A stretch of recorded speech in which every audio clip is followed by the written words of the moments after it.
વડાપ્રધાન નરેન્દ્ર મોદી 5 જૂન વિશ્વ પર્યાવરણ દિવસના રોજ ગુજરાતના સુરતની મુલાકાતે આવી રહ્યા છે.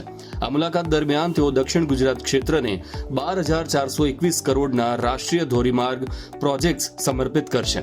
પીએમ મોદી વડોદરા મુંબઈ એક્સપ્રેસવેના પેકેજનું ઉદ્ઘાટન કરશે અને 4 અન્ય મહત્વપૂર્ણ પ્રોજેક્ટ્સનો શિલાન્યાસ કરશે. આ રાષ્ટ્રીય ધોરીમાર્ગ પ્રોજેક્ટ્સ દક્ષિણ ગુજરાત સહિત સમગ્ર રાજ્યમાં કનેક્ટિવિટી વધારશે અને સ્થાનિક આર્થિક વિકાસને પણ વેગ આપશે. વડાપ્રધાન વડોદરા મુંબઈ એક્સપ્રેસવેના 36 કિલોમીટર લાંબા કિમ એના સેક્શન અને 27.50 કિલોમીટર લાંબા ગાંડેવા એના સેક્શન રાષ્ટ્રને સમર્પિત કરશે. આ બે પેકેજો 7,689 કરોડ રૂપિયાના ખર્ચે બનાવવામાં આવ્યા છે. આ બે પેકેજોમાં મુખ્ય પુલ, નાના પુલ, રેલ રોડ પુલ, ફ્લાયઓવર અને વાહન અંડરપાસનું એક વ્યાપક નેટવર્ક વિકસાવવામાં આવ્યું છે.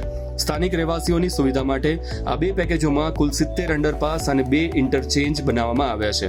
આ 8 લેન રોડના કાર્યરત થવાથી પ્રદેશમાં કનેક્ટિવિટી વધુ મજબૂત બનશે અને ઝડપી પરિવહન સક્ષમ બનશે.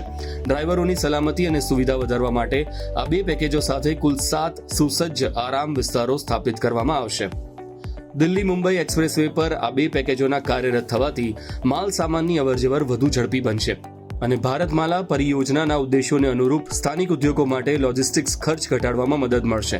આ ઉપરાંત national highway authority of India દ્વારા 4,732 કરોડ રૂપિયાના ખર્ચે 4 વધારાના પ્રોજેક્ટ્સનો શિલાન્યાસ પણ કરવામાં આવશે, જેમાં ધમસિયાથી બિટાડા મોવી સુધી NH56નું 4 લેનિંગ, નસરપુરથી મોલાથા સુધી NH56નું 4 લેનિંગ અને સુરત હજીરા રાષ્ટ્રીય ધોરીમાર્ગ NH53 પર રિલાયન્સ ખાતે 6 લેનનો વ્હીકલ અંડરપાસ અને ક્વાસ ખાતે VUP કમ ફ્લાયઓવરનો સમાવેશ થાય છે.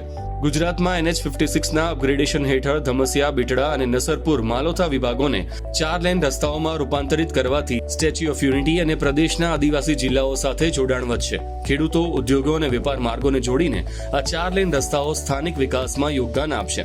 107.67 કિલોમીટરની લંબાઈ ધરાવતા આ 4 લેન રસ્તાના નિર્માણથી મુસાફરીનો સમય 40 મિનિટ સુધી ઘટશે, જ્યારે સરેરાશ ગતિ 75% વધવાની ધારણા છે.